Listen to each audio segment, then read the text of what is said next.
नमस्कार, मी फाल्गुनी पुष्पराज गायकवाड. आपलं वृत्तांत जिल्हा न्यूज मध्ये स्वागत आहे. पाहूया शहरातील ताज्या घडामोडी. हट्टा येथील रहिवाशांचा बिराड मोर्चा. रस्त्याच्या प्रश्नावर प्रशासनाला अंतिम इशारा. हिंगोली जिल्ह्यातील हट्टा येथील राधाबाई नगर वार्ड क्रमांक 4 मधील रहिवाशांनी रहदारीसाठी रस्ता उपलब्ध करून देण्याच्या मागणीसाठी जिल्हाधिकाऱ्यांना निवेदन सादर केले आहे. अनेक निवेदने, पाठपुरावा आणि उपोषण करूनही प्रश्न सुटला नसल्याचा दावा नागरिकांनी केला आहे. प्रशासनाने तातडीने रस्त्याचा प्रश्न निकाली काढावा, अन्यथा 15 ऑगस्ट रोजी बिराड मोर्चा काढण्यात येणार असल्याचा इशारा निवेदनातून देण्यात आला आहे.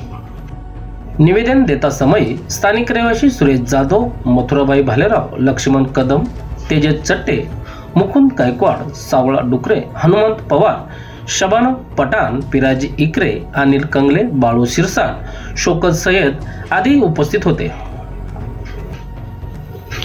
या आंदोलनात मोठ्या संख्येने नागरिक सहभागी होणार असल्याचेही सांगण्यात आले आहे. ही बातमी नागरिकांनी प्रशासनाला दिलेल्या निवेदनावर आधारित असून संबंधित प्रशासनाची अधिकृत प्रतिक्रिया अद्याप प्राप्त झालेली नाही. शहरातील घडामोडी व ताज्या बातम्या पाहण्यासाठी वृत्तांत जिल्हा न्यूज चॅनलला सबस्क्राईब करा व बेल आयकॉनला प्रेस करा.